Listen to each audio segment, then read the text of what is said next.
Welcome, welcome, Peter. Welcome, Advocate. It's lovely to see you all here.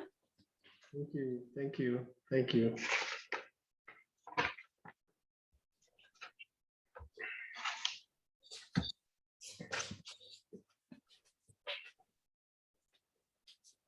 Okay, I think, I see some more and more people in the waiting room. Okay, I will begin in the next minute, and then as they come in, I'll let them in. Okay, so you all know this meeting is being recorded. We're going to just ask you to please keep yourselves on mute unless you're speaking. There will be time at the end. We've got limited time. We have quite a few esteemed guests and speakers. And we will hopefully have around 20 minutes at the end for questions and comments for the speakers. That's with each speaker having around 12 minutes or so to speak. I definitely don't want to cut short any of what the speakers have to say. So that's plus minus what we're working with. We will give you, of course, contact details at UNISWEM, where you can send questions and comments and further keep in touch with us. Okay, admit. There we go. Okay, so welcome everyone. My name is Sharon Salomon. I'm an analyst and editor. My colleague Peter, Dr. Peter Wandwasi, and I are very happy to have you here with us. We all know corruption. We all know what it looks like. We've all seen the misuse and abuse of power. We've all seen wastage in developing countries, in nonprofits, in development projects, within governments. We all know what this looks like. The name of this event probably caught your eye because we know it too well. So here today we are beginning the very crucial discussion of reframing the corruption within specifically the UN development system as a human rights violation. My apologies, I'm just letting a whole lot of people in, joining. Thank you. As a human rights violation within the context of the United Nations Convention Against Corruption, its very own convention, and the United Nations Charter on Human Rights, over which the UN as a whole is a custodian and a guarantor. So with me today, the head of UNISWEM is Dr. Peter Wandwasi. He has a PhD in meta-evaluation from the University of the Witwatersrand, and he's the head of UNISWEM Secretariat. He specializes in transdisciplinary evaluation and meta-evaluation, and he serves as an external doctorate research supervisor in evaluative inquiry in the Department of Development Studies at the University of South Africa. Doctor, you've got your work cut out for you. And everybody, please do check out uniswem.org and for more details. And we'll tell you later as well, the email address info@uniswem.org will be where to send your suggestions, questions, and whatnot.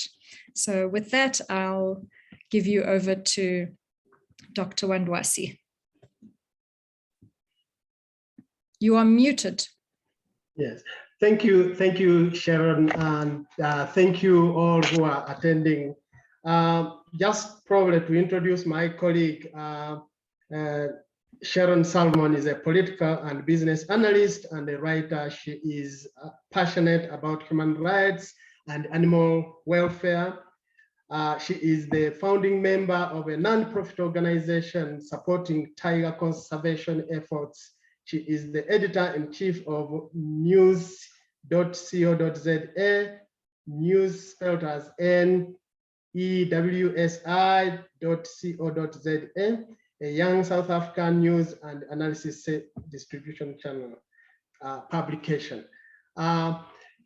Thank you. She will be our moderator, of course, today. And thank you so much for being with us. We appreciate your presence. Perhaps let me just provide an overview, an introductory overview on about evaluation. I mean UNISWEM.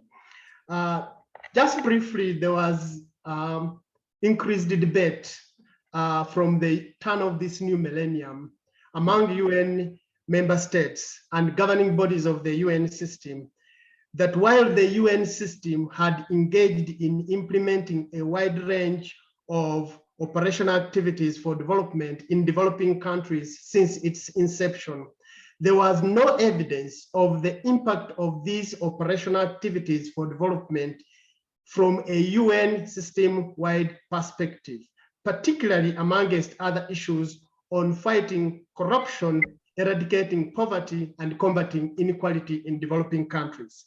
Subsequently, an independent study was requested by the Secretary General to review the debate on the need to assess the impact of operational activities for development of the UN system in developing countries from a system-wide perspective.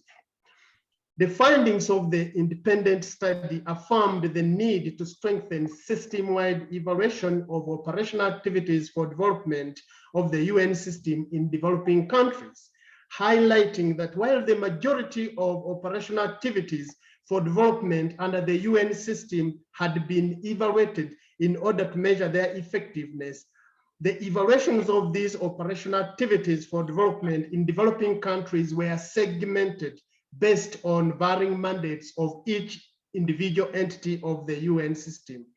Subsequently, various UN General Assembly resolutions were adopted, including the Secretary General's note in support of the need to strengthen system-wide evaluation of operational activities for development of the UN system in developing countries. It is on the basis of these UN General Assembly resolutions and the Secretary General's supporting note that our organization, UNISWEM, was established on the 9th of May 2014. So the main purpose of UNISWEM is to evaluate the relevancy, effectiveness, and impact of operational activities for development of the UN system and the extent to which these operational activities for development contribute to the realization of national development priorities, including internationally agreed development goals in developing countries. So member states who provide funding support to entities of the UN system are not only interested in evaluations which can progressively judge the steady impact and effectiveness of their funding support, but they are also interested in evaluations which can measure the extent to which development interventions of the UN system consistently achieve the intended change for social betterment. I wish to provide you with a sense of how UNISWEM is situated within the UN system. The UN system at a country level is comprised of all agencies or entities of the UN system involved in implementing operational activities for development in a specific policy, strategy, effort, issue, or area or sector in partnership with various implementing state entities or ministries or non-state actors within a specific program country. Each UN entity, such as the United Nations Development Program, the World Food Program, amongst others at the country level, is headed by the country representative. All these agencies constitute what is popularly known as the United Nations Coordination System, or also known as the UN Country Mission. Under the United Nations Coordination System or the UN Country Mission, all UN entities operating in a country are collectively headed by or coordinated by the UN Country Coordinator, who is appointed by the UN Secretary General. In order to insulate our evaluation activities from conflict of interest and inappropriate influence, our organization does not work under the United Nations Country Mission or Coordination System. Neither is our organization supervised or coordinated by the UN Country Mission or UN Coordination System at a country level. We work directly through constitutionally mandated state entities with which we have collaboration agreements in the member states. And UNISWEM also provides collaborative technical evaluation support to state and non-state entities in the member countries upon request. When creating our development evaluation methodology, we took into consideration our organization's UN system-wide coverage, while also recognizing that human beings are the subjects of development. On this basis, we epistemologically reconceptualized development as a human rights issue, anchored on the three foundational pillars of the UN Charter, which are human rights, development, peace, and security. In reconceptualizing development as a human rights issue, we reasoned that the process of designing a country's development intervention and the enjoyment of the outcomes of the process of the implementation of development intervention must be claimed by the people of a country for the benefit of all individuals, especially those with the greatest need. On the basis of this reconceptualization premise, we created our unique human rights-based development evaluation methodology, which is anchored on the values of the foundational pillars of the UN Charter and undergirded by legally binding international instruments over which the UN is a custodian and a guarantor, and to which UN member states are party by way of ratification. Now, the paradox is, what happens in cases where some UN member states and entities of the UN development system operating in developing countries can find room to reason that the UN Charter, in terms of Article 1, subsection 3, in the preamble, does not impose legally binding obligations on member states, and that even the recommendations of the UN General Assembly do not have a binding character on member countries, and therefore they may argue that they should not be held legally accountable, for example, to fight corruption, to eradicate poverty, and combat socio-economic inequalities in the respective program countries. Our organization, UNISWEM, contributes a new transformative dimension to the broader efforts to strengthen accountability, transparency, and participatory social inquiry within the UN system. We submit mainly three legally defensible grounds based on both the values of the UN Charter and the letter and spirit of the law as obtained in legally binding international instruments, in support of the unquestionable requirement to evaluate the relevancy, effectiveness, and impact of operational activities of the UN system in program countries. Firstly, within the context of Article 13, subsection 1 of the UN Charter, we submit that organizations created as implementation and coordination structures of the UN system by the UN General Assembly through various resolutions that are, for example, focused on improving the effectiveness of operational activities for development of the UN system,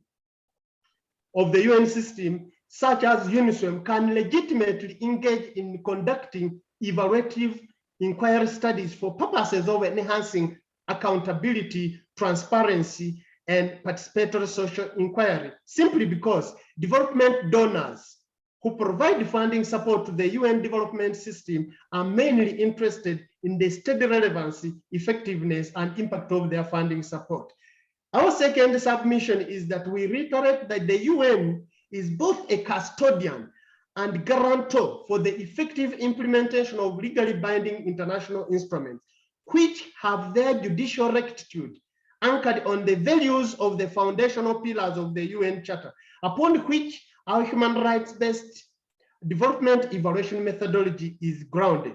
In this case, entities of the UN system are duty-bound to mainstream the realization of all rights and obligations obtained in these legally binding international instruments, which are related to development in all operational activities for development in program countries. Lastly, we reason that individual member states of the UN have legally binding duties by virtue of both acceding to the UN Charter and ratifying the international instruments, including doing so through international development cooperation, to respect, protect, and promote the full realization and enjoyment of socio-economic human rights entitlement in their respective countries, while also bearing in mind that development funders are mainly interested in the steady relevancy, effectiveness, and impact of their funding support. On the basis of these legally defensible grounds and the unquestionable requirement to strengthen accountability, transparency, and participatory social inquiry, we submit that UN member states and the entities of the UN development system can no longer be innocent bystanders. I think we all agree that they are legally bound to actually be held accountable. Thank you so much, Madam Moderator. Thank you. Thank you so much. Over to you. Thank you. Thank you so much, Dr. Wandwasi. It's really quite something to imagine the level of corruption when, if you don't have one set of values to which to adhere across the board, how do you measure success or failure? How do you even measure corruption? And you've got many parties here, not just the UN development teams. You've got whichever companies or groups it is on the ground in between government and the UN. You've got government groups. You've got a very wide range of people involved in the development in a country. So it really does require the people for whom the help is done to be involved and be able to hold leadership accountable when nothing actually happens. So I must apologize for our keynote speaker. The Ambassador Eugene Segore, Rwanda's High Commissioner to South Africa, may or may not join us. He has flown out the country for an emergency meeting. So if he joins us, he will join us later. So what I'd like to do is to move over to Professor Lumumba. I see you've joined us. Thank you very much for being with us today. He's the former director of the Kenya Anti-Corruption Commission. He holds a PhD in laws of the sea. And I believe your LLM thesis was entitled National Security and Fundamental Rights. Very important for us today. I know you've given speeches on African solutions to African problems. I imagine this is true for all developing nations, and we look forward to hearing from you.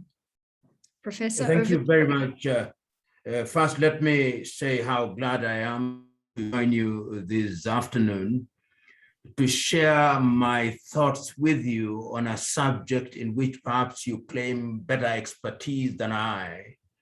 But I've been asked to speak about reframing corruption as a human right issue and violation of human rights, which I think is not debatable. We all come from the tradition now that we recognize that human rights are universal, inalienable, indivisible, interdependent, and interrelated. And the question on the table this afternoon is for us to try to understand the human rights dimension, if any, of what we describe as corruption, as understood in the various instruments that we now know exist in different parts of the world. And perhaps the first thing to do is to anchor my intervention on what the world recognized in the early 2000s, where the world sitting in Merida, Mexico, was unanimous in recognizing that corruption had become a threat to many countries. And this was because many of you will remember that there was a time, particularly in the continent of Africa, in Latin America, in South America, in Asia, where European countries, particularly, and America, in dealing with countries which were then described as underdeveloped, were not very reluctant to use corruption as a means of sustaining regimes. In Africa, one can cite the regimes that were actually maintained by foreign powers, such as the Democratic Republic of Congo with Mobutu, who ran a kleptocracy. We'll also know Jean Bedel Bokassa in Central African Republic, and many European countries or dependencies actually were the ones where these monies were sanitized and given safe haven. So there is a sense in which at that time, the world, particularly the conceptual West, chose to play, to kind of have a blind eye when they were dealing with these realities. But things do change. And the world then did recognize very quickly as these particular regimes were tumbling. And I always want to locate it that during the Cold War, when there was the ideological just between the conceptual West and the Soviet Union, each one of the competitors were prepared to sustain regimes that favored them by any means necessary.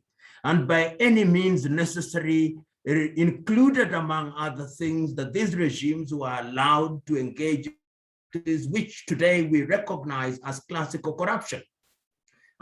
The impact of their activities, the impact of their acts of commission or omission was that the human rights of their peoples were affected in a very fundamental way, recognizing as we do that human rights can no longer, and indeed are no longer classified as first generation rights, second generation rights. The universality, inalienability, indivisibility, interdependence, and interrelatedness now tells us that to enjoy the right to health in its fuller dimension, you cannot ignore the political. To enjoy the right to education, you cannot ignore other rights. And that being the case, what suffered most in many developing countries when those who are charged with political leadership engaged in corrupt activities is that people had no access to health, people had no access to education, people had no access to food, people had no access to very fundamental rights. And I think it is these realities that must have dawned on the international community when in the year 2003, they met in Merida, Mexico, and came up with a convention against corruption. Kenya became one of the very first countries to say, we hate corruption so much that we are going to sign and ratify it now. That is how enthusiastic we were at that time. And coincidentally, in that very same year, African countries meeting under the auspices of the African Union also came up with the African Union Convention on Preventing and Combating Corruption on the 11th day of July, the year 2003. So one sees that there is almost a united effort which is being engineered from across continents. If it is not in Europe, it is in Africa. If it is not in Africa, it's in Latin America. The Asian countries were a little bit Johnny-come-latelys into the arena, but came they did. And they participated at Merida, quite a number of them. And what then do we receive as the message? The message we receive is this, that the international community has recognized that corruption is not something that you can ignore as affecting individuals. And I think it is the former Secretary General of the United Nations, Kofi Annan, who said that the pernicious and the pervasiveness of corruption is so deep that it cannot be ignored because it does not affect an individual in that strict sense, but it affects societies in a very fundamental way, and is also a threat to governance and democracy. And I think what he was alluding to at that time, before I come down to the nitty-gritty, was saying that if corruption becomes the rule rather than the exception, then people seek political office riding on the horse of corruption. They corrupt the electorate, they corrupt the system, and when they have done so, it must only mean one thing, that they are going to engage in activities which will then undermine human rights. They are going to engage in activities that are going to deny people political rights. They are going to engage in activities that are going to undermine economic, cultural, and social rights. They are going to engage in activities that are going to affect group rights, such as group rights if you talk about people in the forest and enjoy rights communally. And if all those things are conjoined, then the UN Secretary General was saying that it cannot therefore be denied that corruption has a human rights dimension. And I think that is no longer a debate. I think it is now accepted almost universally that indeed corruption does undermine human rights in a very fundamental way. Of course, there'll always be outliers who will want in a puritanical way to say there is no relationship between corruption and human rights. But I think those can be ignored because the world is now replete with examples of how corruption affects human rights in very fundamental ways. And if you permit me, recent events have taken place in Africa, for example, and I choose Africa because I'm in Africa, but I know that this happens in Asia. I know that this happens in Latin America. If you look at the right to health, for example, in Africa, the African countries met in Abuja in Nigeria in the year 2001. And they unanimously agreed that each of the African countries would spend a minimum of 15% of their budgets in order to support their health systems. No single country has realized that. There was some talk that possibly Botswana and Rwanda did, and Mauritius did, but I doubt. But even if they did, those are just exceptions to the rule. And when we talk about the impact of corruption, you have to see the amount of money that is lost through pilferage. You see the amount of money that has been lost in the recent past when we are confronted with COVID. You've seen the embezzlements that have taken place in Nigeria, in Malawi, in South Africa, in Kenya, in Uganda, and in Zambia, many countries. And this is classical corruption, the net effect of which is that it affects a fundamental right, the right to access to health. If you go into the area of education, you also see similar impacts. If you go into the area of the rights of women, which Africa so much celebrated when we came with the Maputo Protocol, you see that the rights of women are undermined in a very fundamental way. And my message, therefore, as you wrap your minds around these issues, is to say that it can no longer be denied. If corruption is understood to mean broadly the use of public resources in a manner that is not in accordance with the law, if corruption is understood to mean to use influence, political or otherwise, in a manner that is not in conformity with the law, if corruption is understood to mean bribery in order to influence processes, if corruption is understood to mean influence peddling, then there is only one conclusion that one can arrive at, that indeed corruption does have human rights dimensions, and to conclude that human rights are fundamentally affected, therefore, when those who are in charge of public bodies engage in activities which are inimical to the interests of the people. And if, as I said at the outset, human rights are universal, inalienable, indivisible, interdependent, and interrelated, there is not one set of rights that is affected more than the other. It is affected whether they are political rights, whether it's the political process through participation in a transparent system, whether it is the cultural and economic rights or group rights, which we see if officials are bribed to destroy forests or to engage in mining in ways which are improper, or to engage slave-like labor to participate in mining.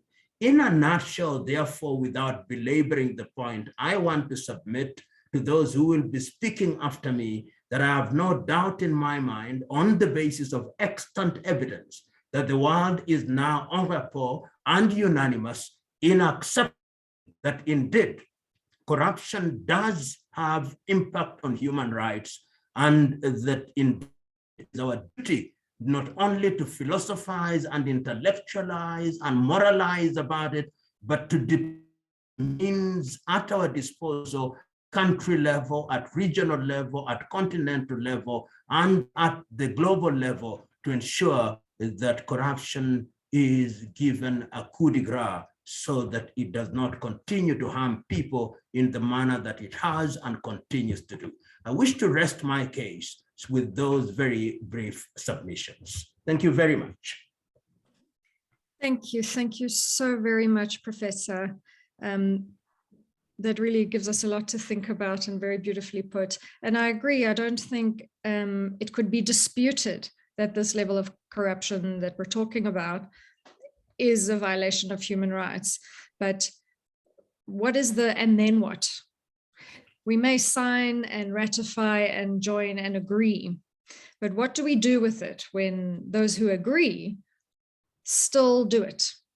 You mentioned that people will keep themselves politically in those positions of power when corruption is more the norm than not. And it actually brings me perfectly into the next portion. Our speaker, Rabbi Gideon Pogrund, could not be with us today as he's on a flight, but we did record his bit a few days ago. He is the director of the Center for Business Ethics at the Gordon Institute of Business Science. So, Professor, on what you were just saying, the good people make the mistake often of thinking that if people are given opportunities to do good for others, to do the right thing, that they will. People say to me all the time with the work that I do, nobody bites the hand that feeds. People still believe this. And I think bad people everywhere do bite the hand that feeds. And it's not to be so, black and white with no grays about good and bad. People do it for all sorts of reasons, desperation, whatever it is, people do it. So to discuss the issues of ethics and how it is that so much enormous corruption can seemingly just so easily take place at the highest level of leadership and government in the world, including, of course, the UN development system where we've put our focus. Rabbi Pogrund had the following to say. I am going to share my screen with you for what he had to say in his short blurb. So with me, we've got Rabbi Gideon Pogrund, Director for the Center of Business Ethics at the Gordon Institute of Business Science, to discuss combating corruption in developing countries, of course, in this case, specifically within the United Nations development system. Welcome, Rabbi. The floor is yours. Thank you very much for the invitation. I appreciate having the opportunity to engage with you. And in thinking about the combating of corruption, I thought it would be good to start off by sharing data from research that we've conducted at GIBS. In 2019, we established the GIBS Ethics Barometer for South African business. It was based on a research tool that was developed at Harvard Business School. In terms of our agreement with HBS, we were allowed to use their tool in a South African context, but in a fluid and flexible way. We could adapt their tool to address specific South African issues and challenges while ensuring that it remained aligned with the global framework that they developed. And in the first phase of this initiative, we surveyed over 8,000 employees working for 15 leading South African companies. So we had a lot of data. A total of 45% of respondents said that they'd witnessed at least one of 18 types of misconduct over the past 24 months. The most widely observed types of misconduct were tolerating bullying and intimidation in the workplace, discrimination, both in terms of race and gender, the stealing and misuse of company property, such as assets and cash, and the bending of rules to meet targets. However, only 30% of those who'd seen misconduct said that they had reported it. Now, of those 70% who didn't report the misconduct they'd seen, we then asked, what were the reasons for your not reporting? And the two most common reasons given for not reporting were, firstly, I fear I'll be victimized. That was 43%. And secondly, the company won't take action, nothing will happen. That was 33%. These two reasons given for not reporting both clearly reflect a lack of trust. The reported reason of I fear I'll be victimized is closely aligned with another finding. Asked whether they agreed that employees feel free to speak out against wrongdoing without fear of retaliation, a score of only 52 out of 100 was recorded, with 75 to 100 representing the zone of agreement. This was in fact the lowest of all the scores used to measure the extent to which respondents believed that positive organizational behaviors were displayed. The fear of being victimized also seems to be related to an alarming tolerance of bullying and intimidation, which was witnessed by 22% of respondents, including 6% who said they'd seen it often over the past 24 months. The qualitative data offered a similar finding. These were exemplary or typical employee comments. Career limiting moves are so real. I've seen firsthand how individuals are targeted because of having a strong value system. Even the hotline, which should allow whistleblowing, doesn't protect the staff member if they are speaking up against the booty club when managers are involved. These complaints are directed to the very managers who are the problem, and they enjoy the protection of even HR partners at times. In the words of another employee, too afraid to say or do anything in fear of being victimized and being singled out. Written these complaints 1,000 times in my head, but never on paper.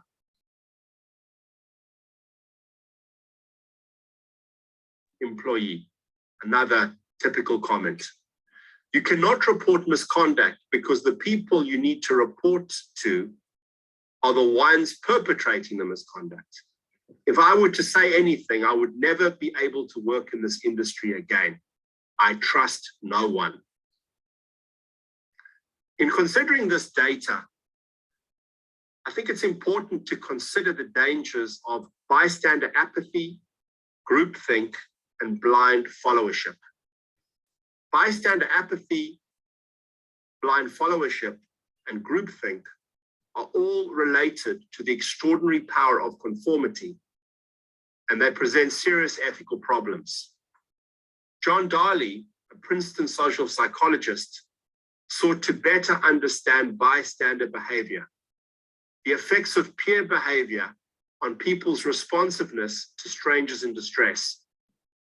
In one set of experiments, the research participant was put to work alone on an assigned task in a computer room and subjected to the sound of cries for help coming from next door.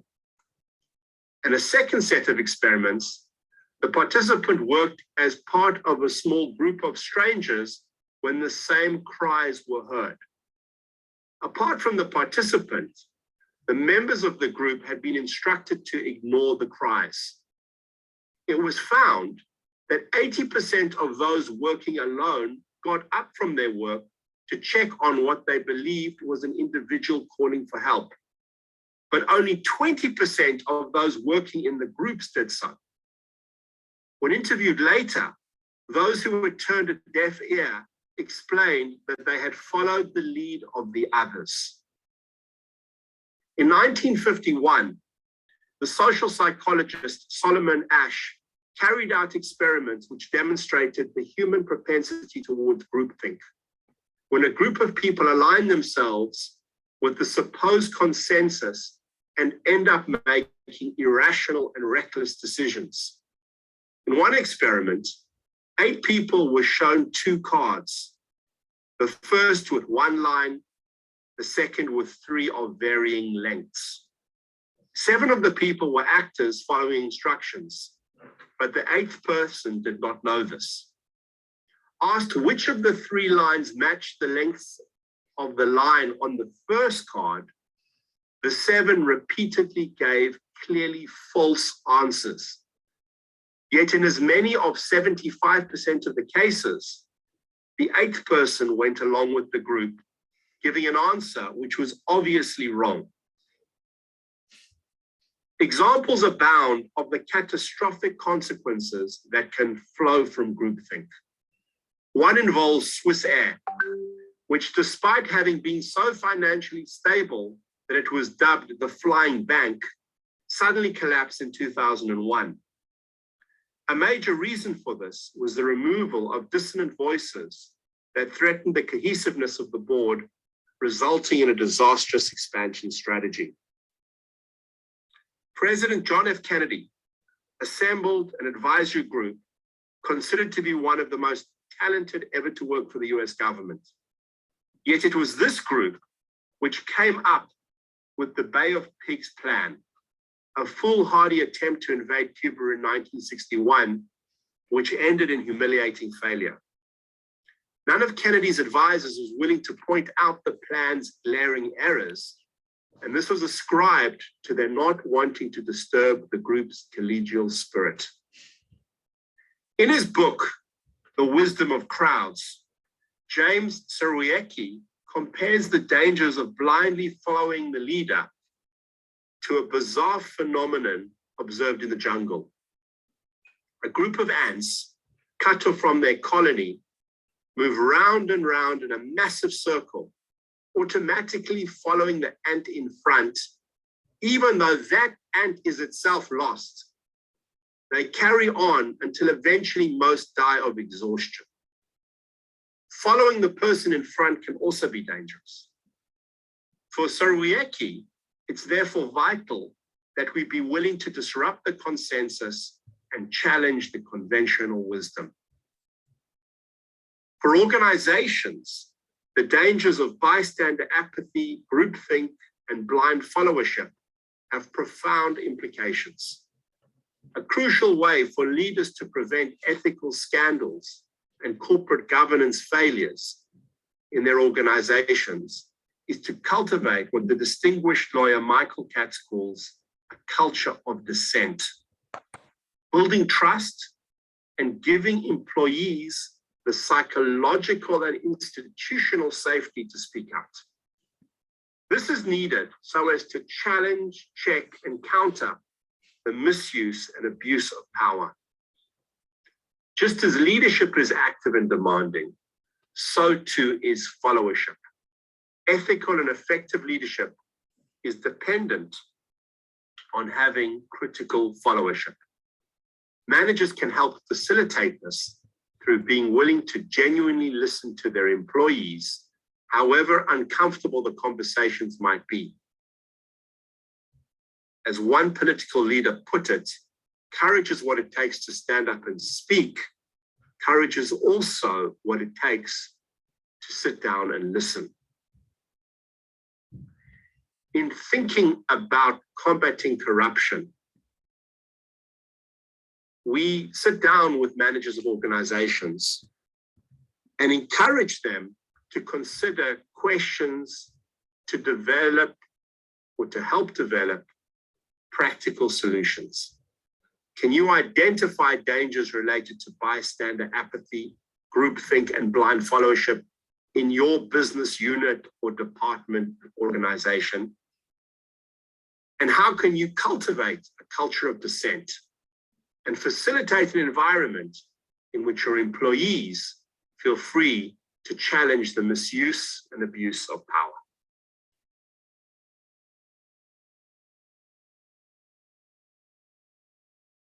Thank you so much, Rabbi, for that. It's really interesting and gives us a lot to think about with regards to this.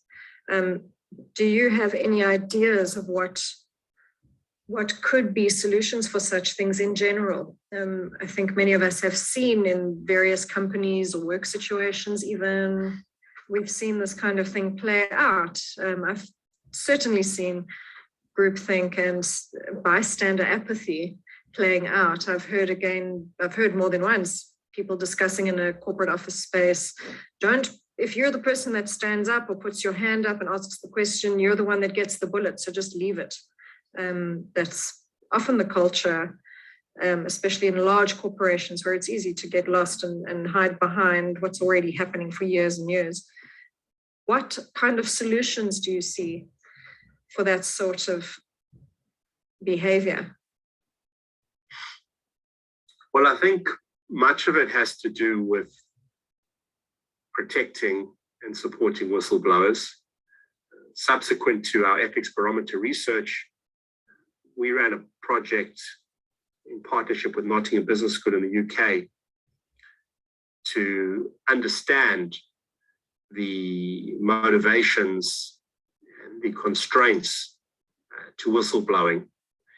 And what we found is that there is enormous social stigma associated with being a whistleblower. Whistleblowers, some of whom have played an instrumental role in challenging corruption and state capture in South Africa, are often subject to ostracization. They become isolated. They become these kind of pariah figures, and many of them struggle to get jobs. And there's often this kind of paradox where, on the one hand, prospective employers will acknowledge and appreciate whistleblowers for the work that they've done, but won't give them a job because they're perceived as being troublemakers. So as an antidote to that, I think it's important to acknowledge and indeed celebrate whistleblowers, and in some way to challenge the ostracization and the isolation that they tend to suffer from, and to encourage others to speak out. So that's one response. There certainly are others. From the questions that I suggested at the end of my presentation, the idea was really to get people in organizations to think about them and to, in sort of a more organic way, co-create their own solutions. I think that's often more helpful than kind of coming in as an outsider and proposing solutions which may not necessarily be appropriate or effective. Sometimes when you come to an organization with sets of ideas, but then you work with people in the organization to develop solutions using those ideas, it can be more effective. Thank you. Thank you so much for that. I guess together with protecting the whistleblower, one has to also have a system in place that doesn't allow abuse of the whistleblowing system. So both ways. Otherwise, everyone wants to protect themselves, the organization, the person who started the organization, whatever it may be, whatever personal ideas people have about self-protection. Thank you so much for that. Rabbi, it's given us a lot to think about. Thank you. So that was a very powerful share by Rabbi Pogrund. The courage it takes and the strength it takes to be the person speaking out when you see corruption or anything of the sort is really quite it's not to be underestimated today. And he speaks, we bring to the forefront people's fear and what else is going on within themselves, to have them follow the general consensus consciousness instead of dissent when appropriate. So it really does take conversations such as today's one and all the experts that we hear from today, and people like Dr. Wangwasi and the work he's doing, to bring these kind of things to the forefront so that more and more of us have a collective consciousness that's aware of it and supports it. So thank you, everyone, for being here. And I feel I want to thank Rabbi Pogrund again, even though he's not with us at the moment. I would like to move over now to Dr. Picon. Thank you for joining us on Thanksgiving. And Dr. Picon is the Director for Leveraging Transparency to Reduce Corruption at the Results for Development Initiative. I understand, Doctor, that you're going to speak to us about transparency and corruption. And before you speak, I'd love to just ask everyone, please, to, if you've got questions for the end, please drop them in the chat to me. Okay, so thank you. Over to you, Dr. Picon. Thank you, Ms. Salomon, for such a nice introduction. Can you hear me well? Yes, I can hear you. Fantastic, thank you. Thank you for the invitation to this important event. Thank you to Dr. Wangwasi for reaching out and asking me to join this fantastic panel. I mean, I have to tell you, I'm very thankful for being able to share this occasion with people I deeply admire and respect for a life dedicated to fight corruption and defend human rights, many times against all odds. I am not going to talk much about corruption as a violation of human rights because the other members of this panel have already focused on it, and they are much better positioned to build that argument, which I support. I am instead going to focus a bit more on the second objective of this panel discussion, the conversation around the effective compliance and enforcement mechanisms against corruption, particularly in the context of the UN system. Peter and other members of the panel have mentioned the importance of a number of mechanisms, including legislation, UN General Assembly resolutions and their enforcement, of course, or particularly whistleblower protection mechanisms. And they are certainly extremely important, and they should be put in place anywhere where they don't exist or they are not comprehensive. However, when we are thinking about an anti-corruption strategy, it is important to admit that even those measures may not be enough just by themselves, right? Corruption is a very difficult issue to tackle. It's corrosive. It undermines trust. It undermines the social contract. And all those things may affect the effectiveness of such measures that we have identified as the likely subjects of our attention. Here, the role of context is fundamental to build up an anti-corruption strategy that is credible, sustainable, and ultimately effective. That strengthens mechanisms such as whistleblower protection by coordinating transparency, accountability, and participatory action in a way to respond to a dominating context that may actually either, as many times does, restrict the effect of those measures, right? Or may actually offer at certain points windows of opportunity to actually go all the way with reform. The challenges for anti-corruption measures will be different from country to country, and it is important to admit it from the onset. I currently lead an initiative that is a joint initiative of Brookings Institution, the think tank in Washington, and Results for Development, the international NGO, called LTRC, Leveraging Transparency to Reduce Corruption. The program focuses on tackling corruption risks around extractives in particular, mining, gas, oil. But it is started with a global evidence review aiming at identifying what kind of transparency, accountability, and participation mechanisms, interventions, policies, or programs work in reducing corruption risks in order to later pursue opportunities to pilot those for challenges along the natural resource value chain.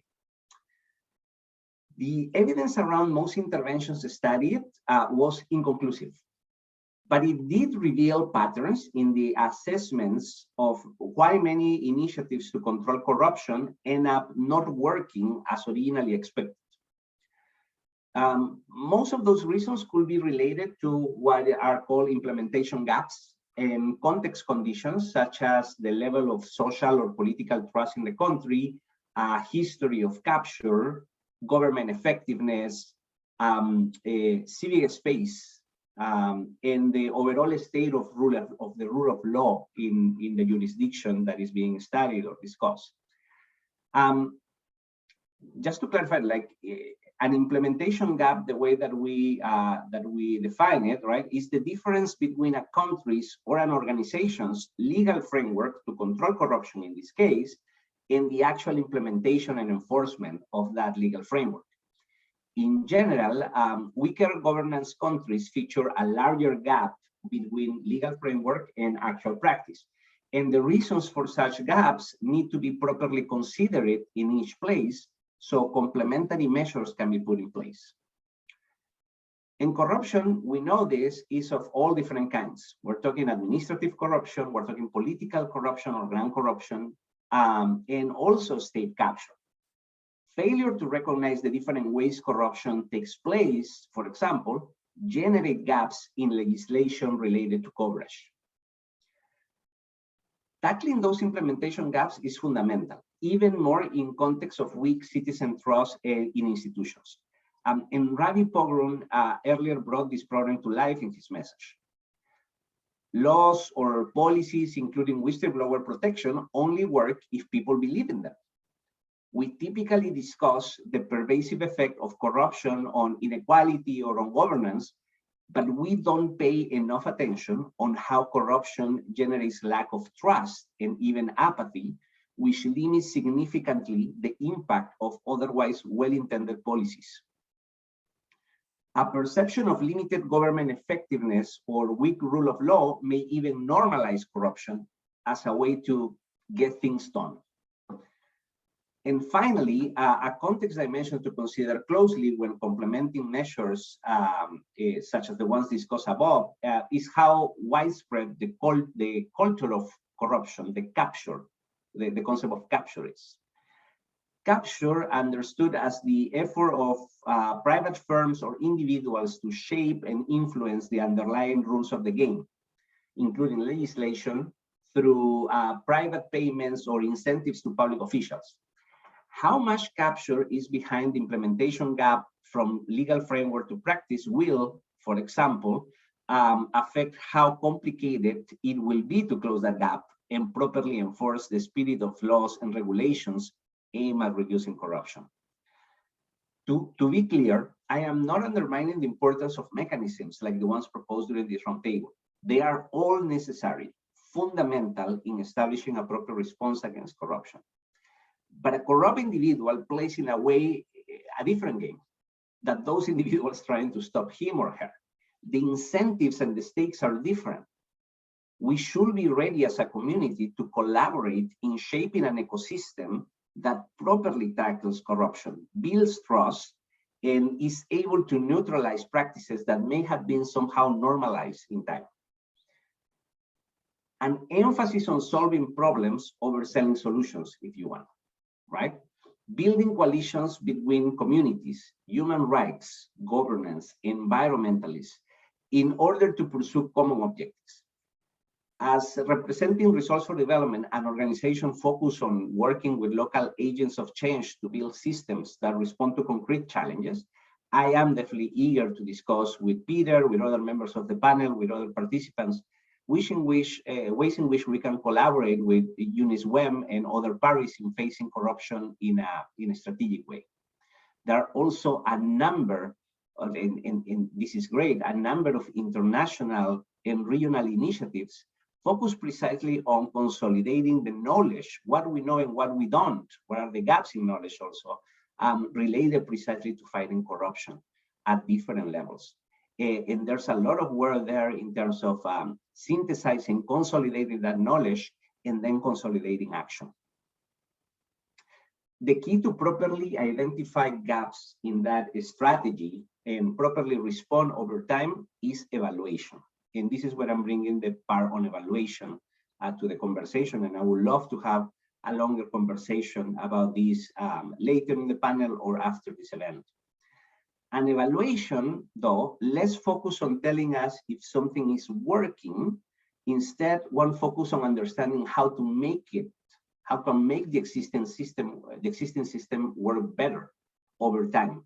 And that helps scrutinize the theories of change behind sets of interventions in place. I'm going to stop there.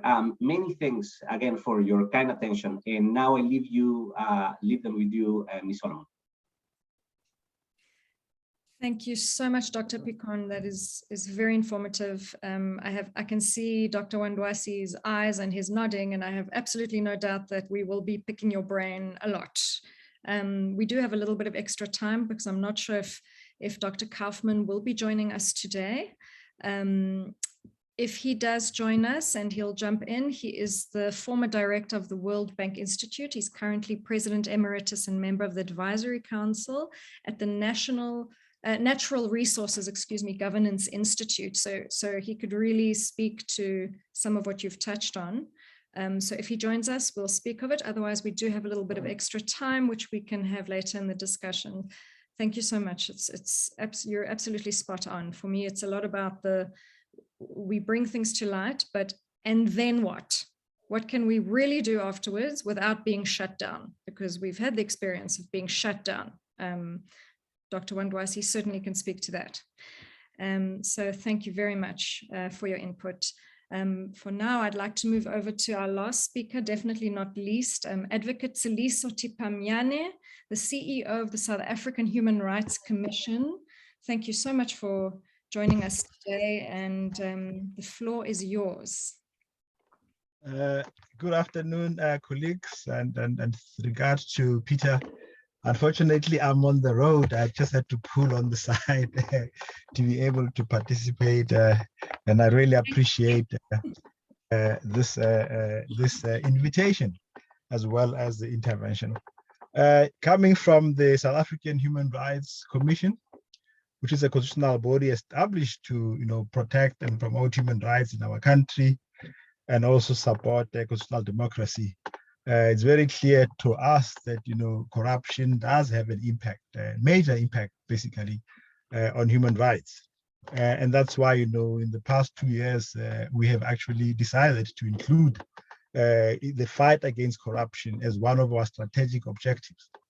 But at the same time, the fact that we come late does highlight one of the problems which has basically affected the fight against corruption. That for a long time, there's been this disjuncture between corruption and human rights. And indeed, I think, even though, of course, now it is accepted that, corruption does impact on human rights, it does impact on development, it also impacts on peace and security. All the three elements, of course, are part of human rights. Does highlight the need for us in the human rights world and movement to get much more involved in these issues. And of course, I don't want to highlight what has been said, but clearly, corruption does undermine the ability of the state, to deliver in terms of human rights. I mean, in our own country, South Africa, we can see the impact, corruption has had on local government. We've just come out of local government elections. And the fact that many of our people are not even taking part in elections because, of their frustrations over the lack of delivery by local government does show very clearly the impact of corruption on democracy and human rights. Now, secondly, the continent as a whole is losing billions of dollars every year due to illicit financial flows. This also undermines development in our continent. And again, it's also a human rights issue.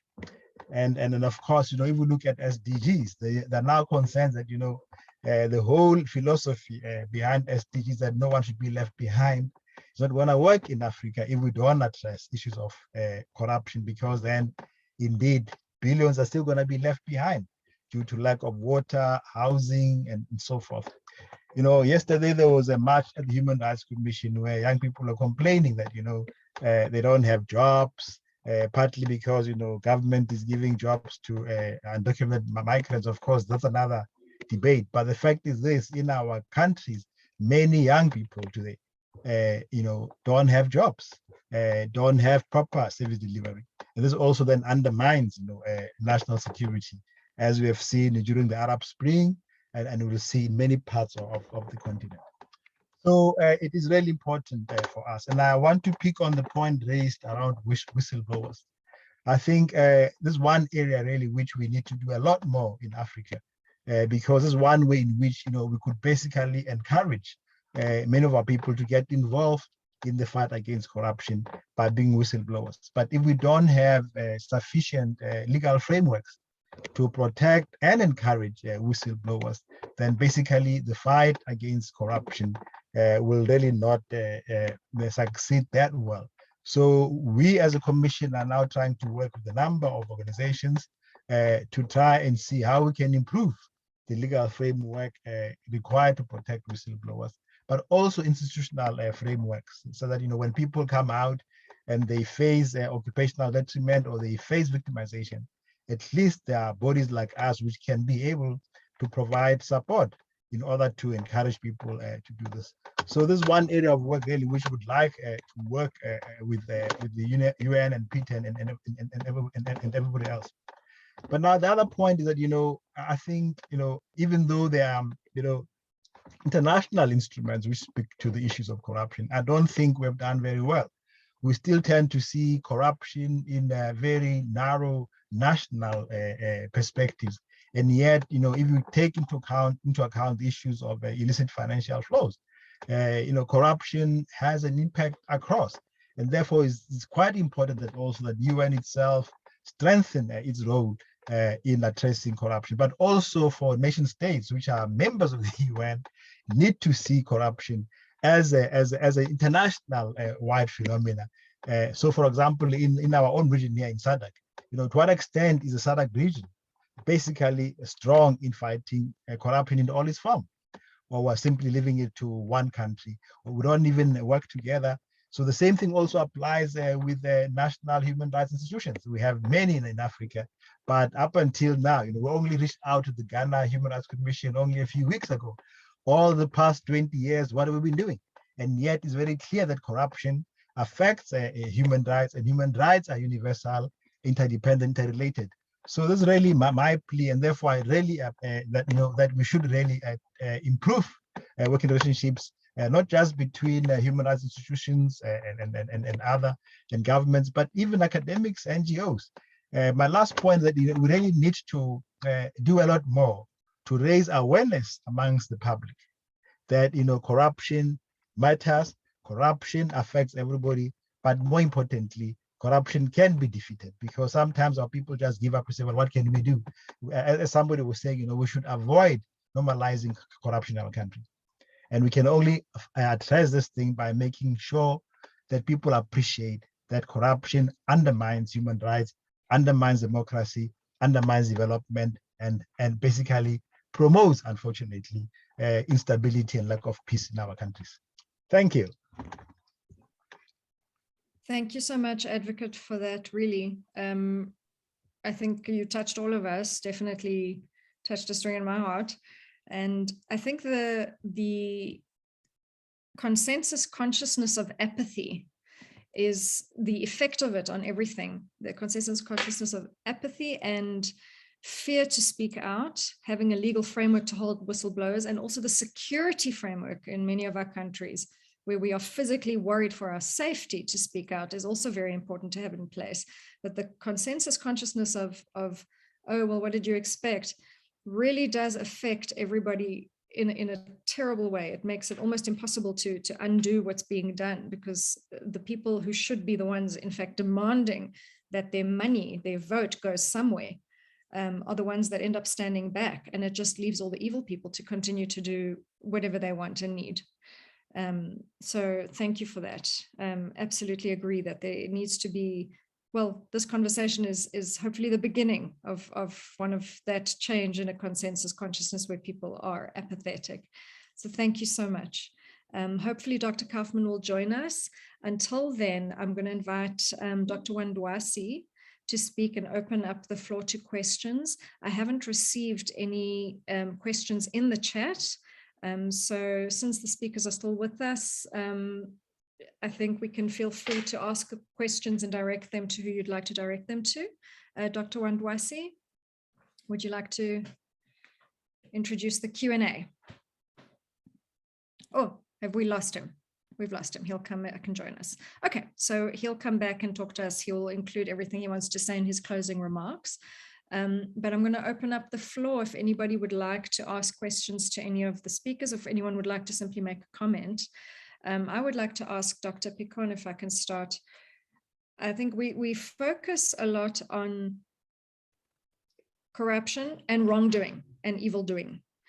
I think there's something for me especially in the nonprofit sector, in the development sector, this lack of accountability, a lack of a KPI, a lack of clarity on what it is that people actually want to do and how they're going to do it, that says this is what we're doing, this is how we're doing it, so that we can measure against the goal, is also a problem within the nonprofit space. I see that a lot. Would you agree that that has some play in government sector and nonprofit sector?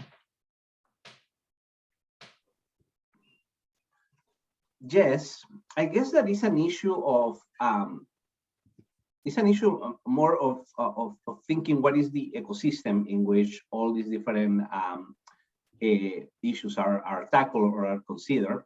And then you have an issue, obviously, of tools, right? What is actually the capacity of the different organizations involved also in being able to one, design solutions that are responsive to context, but are also based on evidence, right? Or informed by evidence at least, right? That combination is key.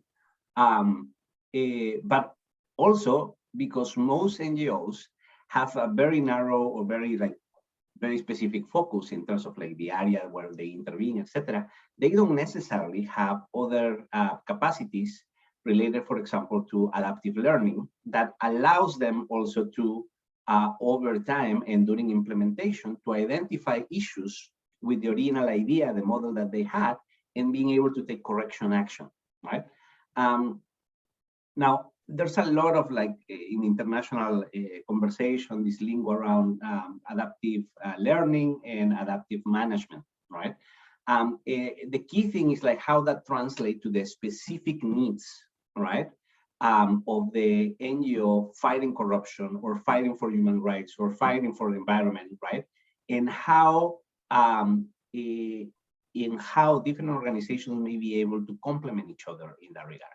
I get that there's a very strong need of a capacity building, but capacity building not understood as just I come from abroad or I come from a different part of the country or however it is, and I'm teaching you like that you should do this. No, it's not about that, because typically like that has been the approach to capacity building for ages, and the effects tend to be like very slim or very focused also on like the people that receive the capacity building and that then they can leave, right? And this happens in the NGO sector, it happens in the government, etc. So that knowledge and that learning doesn't stick, it doesn't stay. So that's why it's so important to think, particularly when you are like approaching such a complicated issue like corruption, right? How is it that we can build a supportive system for those NGOs or government agencies or champions within government, right? That have like all the good intention to actually like get things done in the right way, but they have to deal, right, with corruption at the local level, right, or within the system in the public sector by themselves. I guess that there is an important conversation there to be had of like, what is the need for that? What is it that those champions need in order to be able to overcome those challenges, and not having to, in a way, concede, right, that simply happens because that is the reality, and otherwise we will not be able to do our job. Yes, 100%. The context in which one is operating is absolutely key. You're right for that. So as an example, a friend of mine was working in a developing African country, and a very prominent world organization sent one of their people, and he flew in on a first-class flight and stayed in a ridiculous hotel, and he did everything right. He did nothing wrong, but he had no to any fault of his own, he had no understanding of the country. They were all quite shocked so it was a complete mismatch. There was no understanding of the context of the corruption within the country, of there not being a need for him to fly in at all, never mind fly in on a first-class flight. So the whole thing was very, very strange, and an unimaginable amount of money wasted by member countries. It's just unimaginable waste, like more money than most of those earners see in a year for something unnecessary. So things like that may not necessarily be even corruption, but the context in which we're operating. So they're both things to tackle on that. So thank you for that. Absolutely. And just to go back to that, I guess that you have time. absolutely, like that's the issue. And it's like, especially if somebody that may come with all the good intentions in the world, right, to just support, help, right, colleagues in a given country, right, with expertise, with experience, with comparative experience, right, etc., fall in those mistakes that are basically part of the conditions of like the way of how the system for international development works, right? I worked for a few years at the World Bank, for example. Yes. I mean, like in there are very concrete guidelines in terms of, for example, how you should approach when you go to a country that are going to work with. For issues of security, right? Sometimes that may seem reasonable, but others, but the problem is that it's not deeply considered how that looks also from the other side, like precisely what you were saying. And then if that weakens also the trust in precisely what you are able to say, like there's always this undermining, like this seeing that these people are coming either from abroad or from the capital, right? Or for a larger NGO or for like a larger enterprise, etc. And I'm trying to impose certain things, and that is not the way that things work here. It's very hard to overcome that. And I'm saying this because I come from a country where we have similar issues to Peru, where in the end corruption at the local level survives precisely because of lack of trust on a lot of the organizations, private, state, or civil society, trying to tackle these kind of issues. I think we see that in many sectors in the whole world today. We see something go awry, and then the good people step back and let the bad people do their thing over there and say, oh no, I don't want to have anything to do with that, to put it very, very simply. But then that thing, bubbles over. That thing continues. We do have to do something with that. So I hear you. Thank you very much for that. So we do have extra time given the two speakers that couldn't be here. I see a question here from Ronald Sakwa. I believe Ronald is from Uganda, if I'm not mistaken. He writes here, now my concern at all levels, corruption impacts humanity, but most affected are the underprivileged, say for the case of Uganda. So in which way can this be rectified? For example, you come to find that the anti-corrupt bodies are the same promoting corruption at the cover of their powers. So the anti-corruption bodies often become the thing they're trying to fight, especially if a country context and political situation lends itself to that in order to get things done, I imagine. So any of the speakers who would like to jump in for that, you're very welcome. So he's saying, which way can this be rectified? That the most affected are the underprivileged.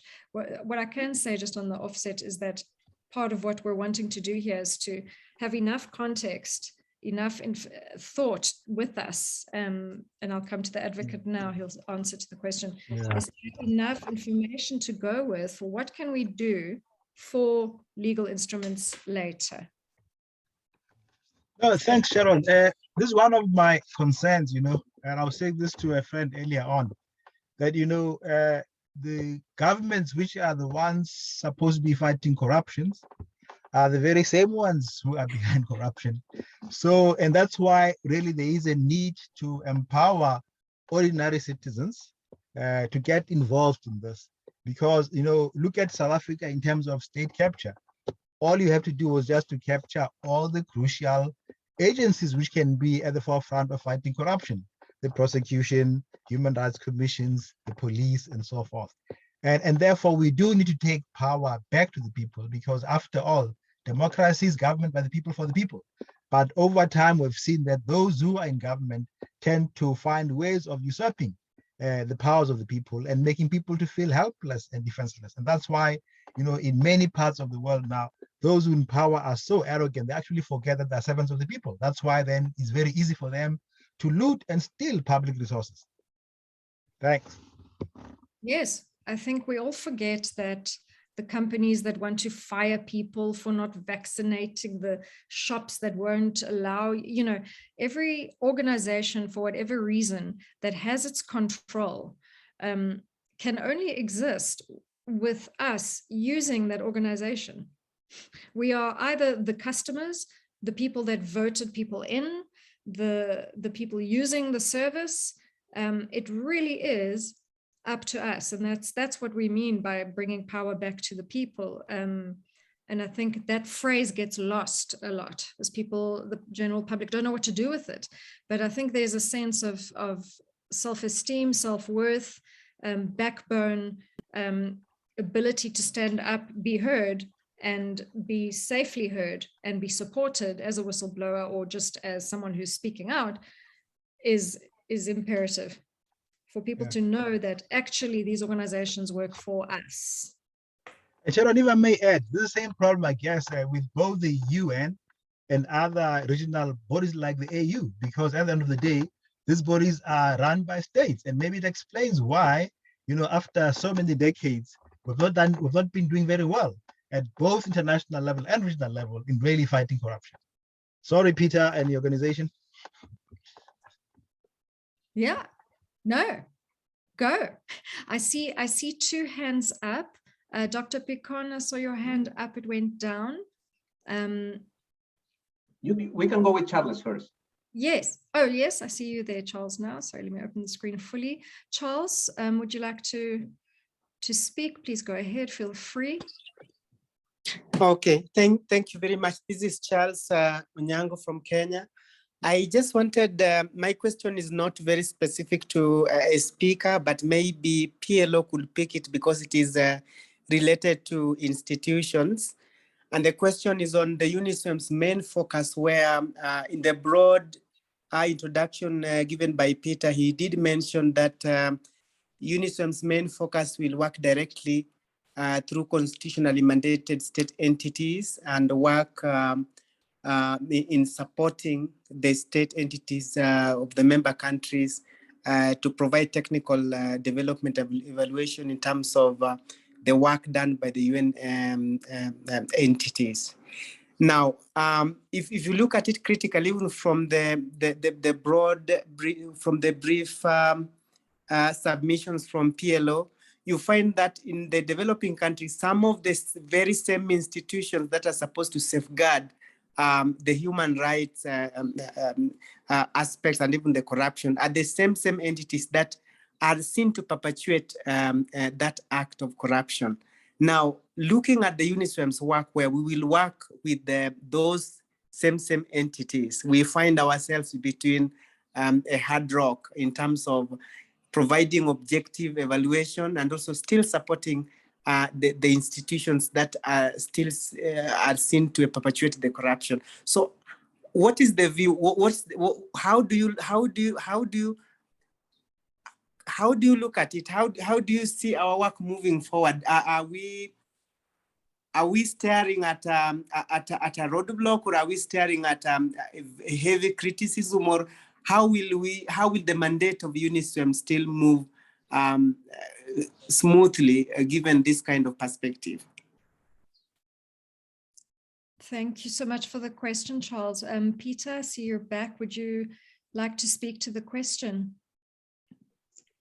Yes, that's quite, I think the question actually addresses our responsibility as UNISWEM, but also I should mention that there has been a sense of apathy within the UN system that actually there has been some sense of attempts to try to avoid this type of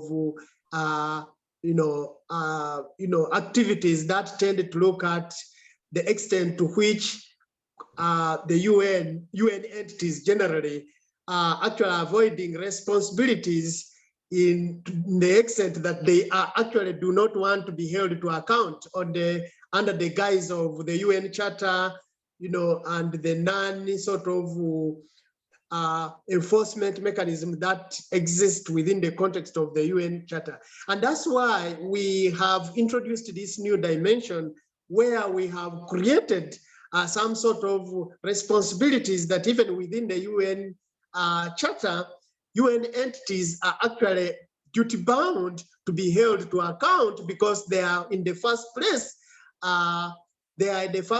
guarantors of the effective implementation of international instruments. And therefore they should not be found to be wanting in the extent to which they themselves conduct themselves, their own business within the context with which they are required to comply with international instruments. So that is a new dimension that I talked about, which we are actually, UNISWEM is contributing to the debate.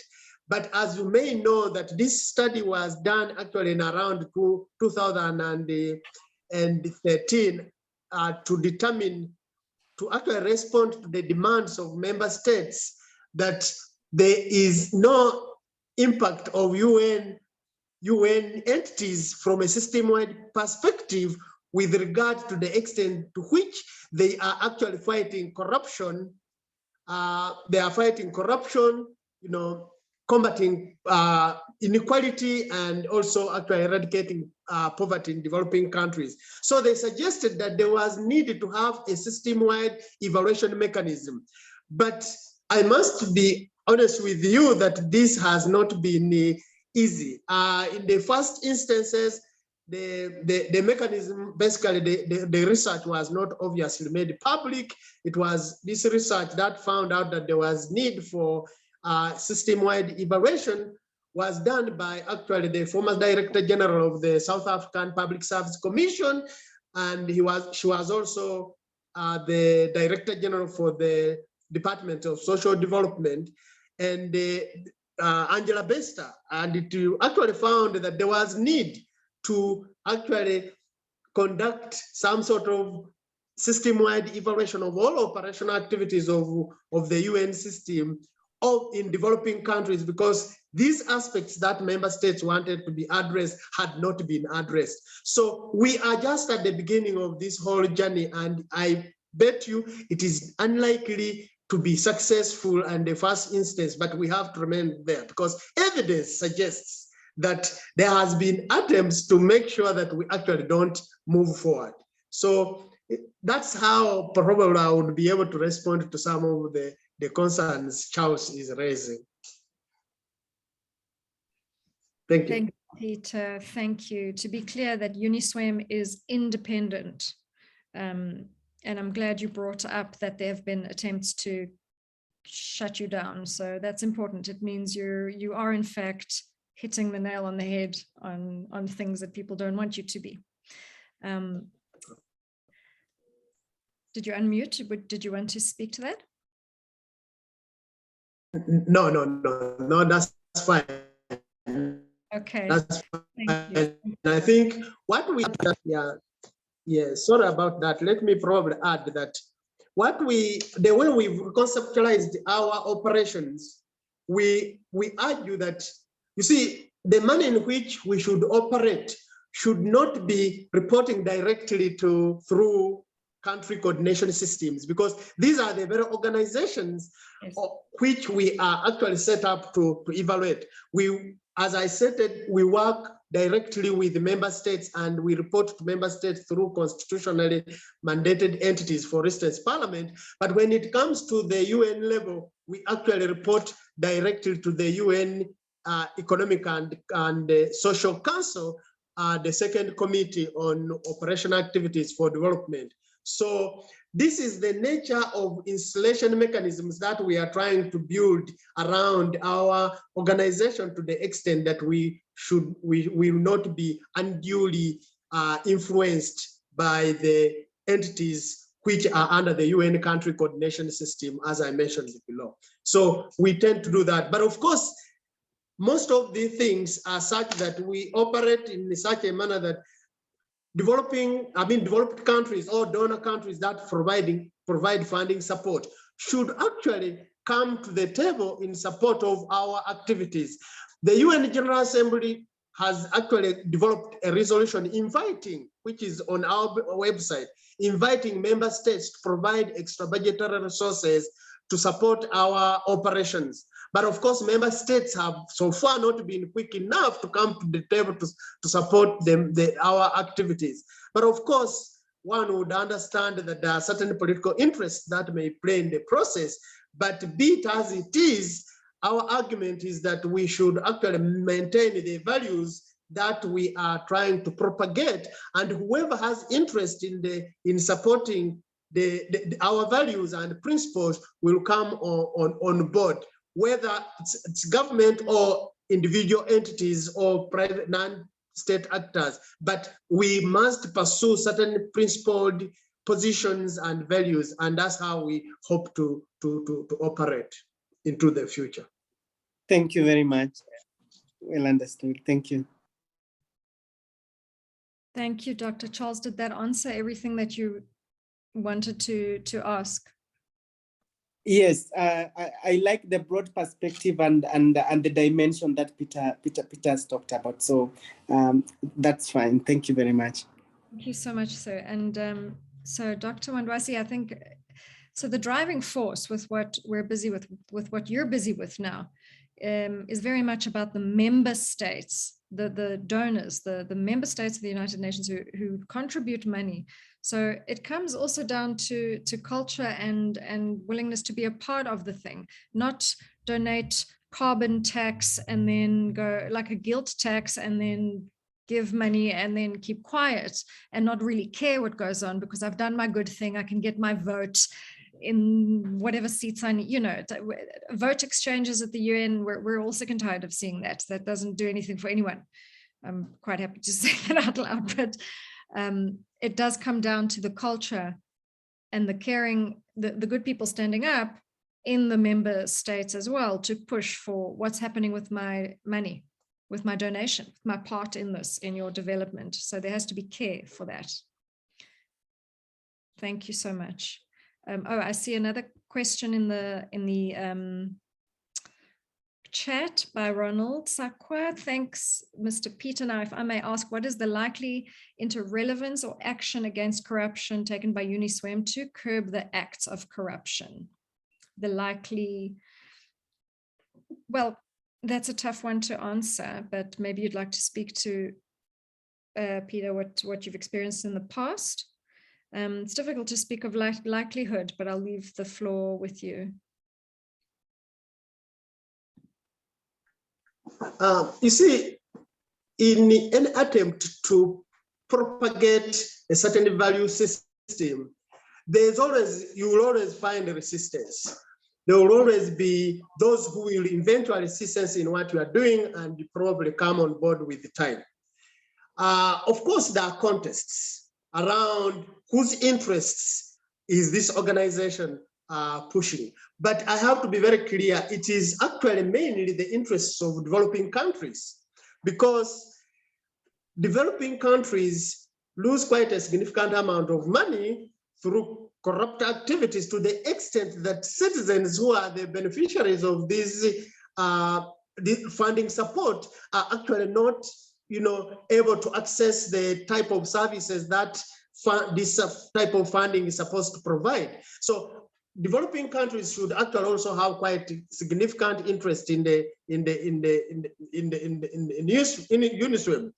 On the other hand, developed countries, especially donor countries who provide significant funding to support UN entities, should actually be interested in knowing the impact of their funding support that is provided to UN entities. So it's a matter of basically picking interest in determining whether or not the funding support that we are providing is actually having any effect.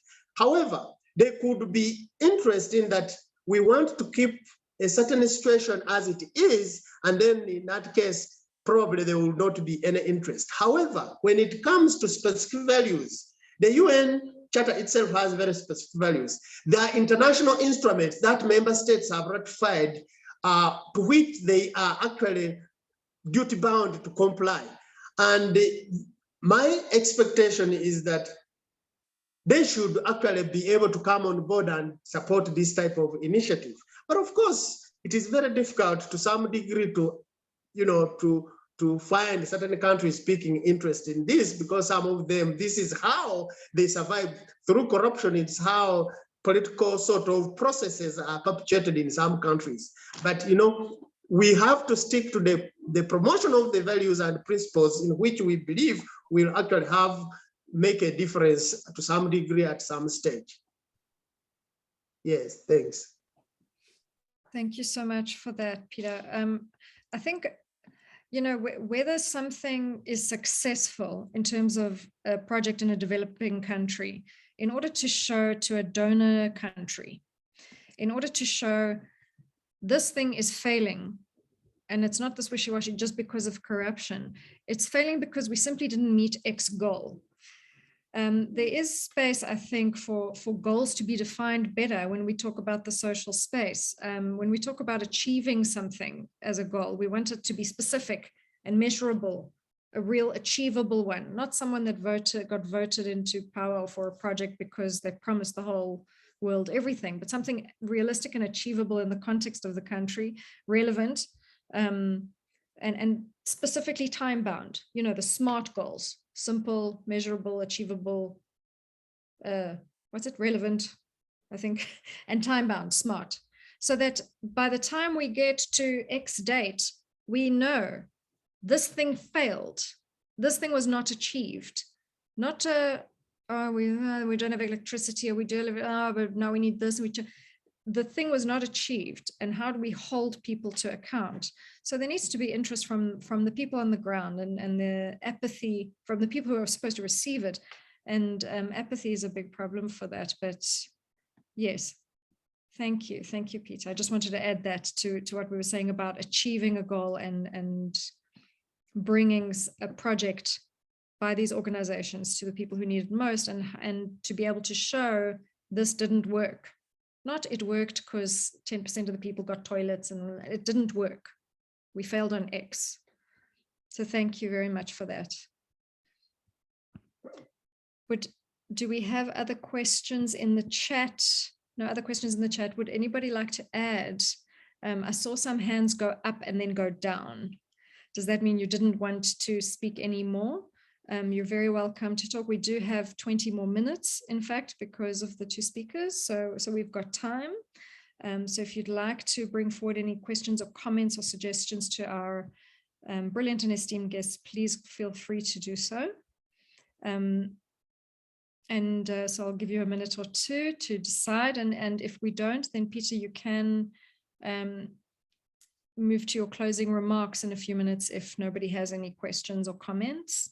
And then just so everybody knows, if you do afterwards have something you want to contribute, or questions or interest in UNISWEM and in what Dr. Wandwasi is doing and in what we'd like to do to take it forward, you can reach him on uniswem.org. So the contact details you'll find there is info@uniswem, as you hear it, .org.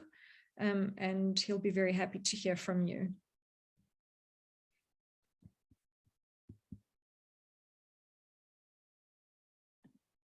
Okay, great. I see a hand up. Ronald, would you like to go ahead, and feel free to speak? All right. Thank you, Madam Sharon, for that presentation and moderation. I would like to appreciate all the speakers who presented from the beginning up to now.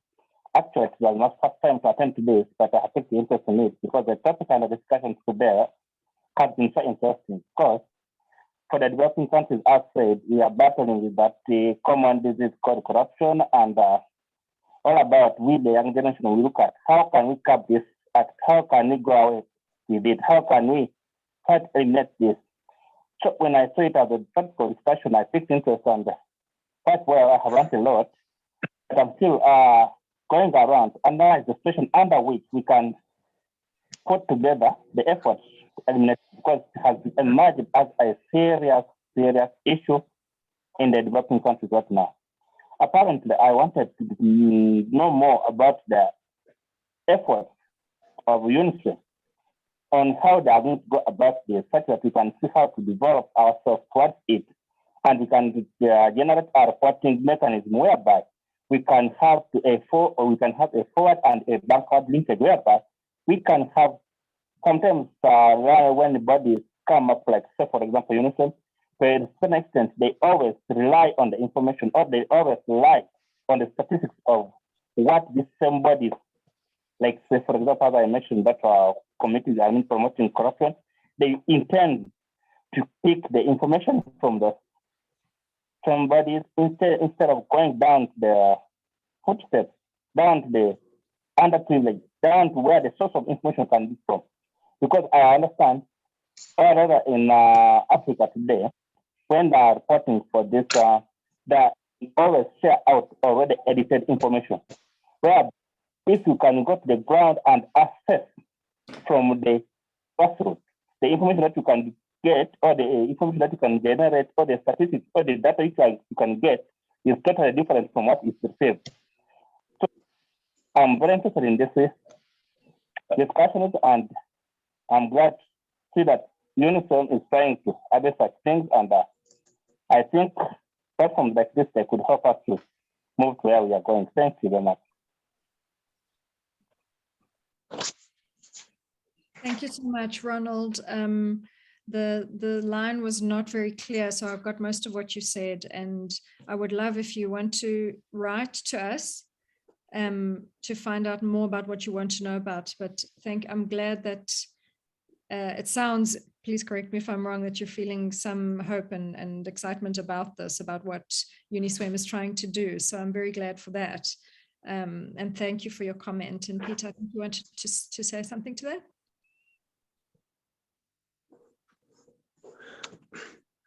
Yeah, I'm not sure if I really had anything. Probably you can help me, because it seems like there was some sort of, the network was not all that very okay. I couldn't hear what you were saying.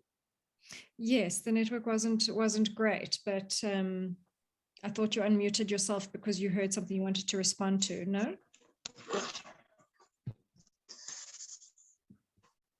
No. Okay, so Ronald, if you do want to write to us or to speak again, if the connection, oh yes, you see, I could actually see he's dropping off and re-entering the room. So I think his line is very bad. But I will have his, here he's trying to, I do have his email address, so we'll touch base with him from his signing up to this. So we'll touch base with him and see if he had specific questions or what he wanted. Because I know he is coming from Uganda, wanting to deal with the immense corruption there. So that will be great if we can hear from him. So thank you for that, Ronald. We'll be in touch. Thank you. I see a hand up. Please go ahead. I want to say your name correctly, Mr. Bonaventure. So please feel free to speak. Bonaventure. Okay, thanks very much. Thank you. I'm glad I've been able to follow through with your presentations. And I happen to be a close associate of Dr. Peter Wandwasi. Thank you very much, Peter. I recall during your research when we were together at Wits University, you came out with a groundbreaking research on the World Bank with a meta-evaluation of its projects in Uganda. And your findings came out clear that even the World Bank itself was having some sort of cover-ups on the outcomes of their projects. And I can believe if the World Bank was to come closer and read your research, they should be able to now start looking at how they can clean up their house and give us better evaluations of their projects. Now, with this body, which you have now actually come up to be on the global map, I request that if the UN is going to have an impact on most of their projects, it must be the same way you came out with an exposure of the World Bank, and the UN should also come to know that there are many of their funding in the projects across the continent, especially in Africa, which have gone with a lot of corruption cover-up. And as you have said, member states should take a keen interest on where these funds are going, what they are meant to do, and exactly what has come out. It may not be 100% achievement, but to a great extent, if they took keen interest and worked closely with the bodies which are supposed to do the local evaluations, we should be able to see some change in all this. As you very well know, corruption has become a major challenge globally. The corrupt have actually taken over most of the efforts that people make to fight corruption. For example, in some countries, if you come up to fight corruption, you are threatened by those who are corrupt that you are going to be sued. And most of the people who come up, they don't have the money to go to court. So they come back and say, please, let us hide. But we are seeing a lot out there. So I wish that the UN could fund your body other than the states which are being funded, because they will not be willing to give you money to evaluate what they have already evaluated undercover. So my view is, let the UN do the part that you are trying to see from member states, that you are funded and you come down on the ground to expose most of these corrupt tendencies. I thank you very much. Thank you so much. So it's wonderful to have you, and I'm glad you said that and spoke, and it's nice to meet a colleague of Dr. Wandwasi's. Again, it looked like you wanted to say something, Peter, or were you just nodding and smiling? He's just nodding and smiling and speaking to himself, right? Thank you very much for that. We appreciate it. And what you did with the World Bank, yes, I agree. It has to be on the same basis of truth-telling and courage. And we thank you. So do we have other, again, I saw a hand go up and code down. If anyone would like to speak, we do have 10 minutes, 10, 13 minutes. So please feel free. I see a thank you from somebody who I believe probably left the session because he was thanking us. Yes, he was saying he would like to engage with us more on the issues, especially on how to produce documentaries around the challenges of fighting corruption in Africa and how to overcome them. That's great because he's based in Africa. So the question is in the developing world, but many of the similar issues overlap. So that'll be wonderful. We'll be in touch with Mr. Derek to discuss that. So I'm very glad to see that message. Does anybody have other comments or insights or questions for anyone? No? So we will have a recording available and we'll send that to everybody when we have it, and we may put it on social media channels. I'm not sure, Peter, we'll discuss that afterwards. We can relook at all the information. And Peter, would you like to give us some closing remarks for everybody?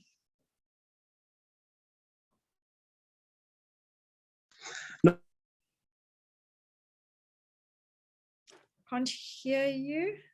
Is it just me? Peter, you're muted. Oh yeah, sorry about that. Yes. Thank you so much for the time you've taken off and to attend this interesting conversation. And thank you, Sharon, for actually taking leadership in controlling the manner in which the processes have unfolded. And thank you so much for Dr. Picho for actually coming through. I think you have highlighted some of the things that we will follow up together and Sharon to make sure that we actually work on those things together. I have to say, so much, Sharon stated the truth that compared to other developing regions, our continent, Africa, is the greatest beneficiary of multilateral development support from the UN system. However, our continent too is, deservedly or not, is a host to significant evidence of excruciating poverty, persistent socio-economic inequalities, and pernicious corruption. However, what is glaring from these discussions is that corruption, which erodes the resources needed for eradicating poverty and combating socio-economic inequality in general, and particularly within the UN system, is not only a menacing catastrophe in violation of the UN Convention Against Corruption, but corruption is also a human rights violation based on the UN Charter on Human Rights and the International Covenant on Economic, Social, and Cultural Rights. Insidiously, we can agree that corruption undermines the realization of effective beneficial impacts of operational activities for development of the UN system in program countries. Without any doubt, this development failure serves as a trumpeting call upon us all that we, the benefiting citizens of the UN, who are severely affected by the deleterious effects of corruption, can no longer allow ourselves to continue being passive, spectating, and mere observing recipients. On the basis of particularly the UN Convention Against Corruption and the UN Charter on Human Rights and the International Covenant on Economic, Social, and Cultural Rights, entities of the UN development system and implementing entities in program countries can no longer be also innocent bystanders. They must be held accountable for the delivery of effective services. I have to state from the beginning that whereas the UN General Assembly has passed a resolution that invites member states to provide extra budgetary resources to support the operations of UNISWEM, member countries have not come quick enough to actually support the mechanism. And particularly African countries that are the greatest beneficiaries of basically multilateral development, UN's development support from the UN system should actually be the ones to ensure that their citizens benefit greatly from the funding that is provided by donors through various entities of the UN system. I invite anyone, and probably you can also share this message, to actually look at our website and provide any sort of possible support or links to the supporting our operations. And for this, I really want to thank you all for attending, and thank you, and over to you, Madam Moderator. Thank you, Peter, and thank you to all our esteemed guests and everyone who joined us today. Really, I'm really, it's touched my heart today, and I'm very excited, really. I'm very happy to see many good people willing to stand up at a time when it's very difficult to do so and to be a word of dissent. So thank you for being with us, and we'll definitely be in touch. Thank you so much to all the speakers who took their time to be with us today and give us input. Okay, thank you so much. Have a wonderful day and a wonderful weekend, and we'll be in touch with the link to this video.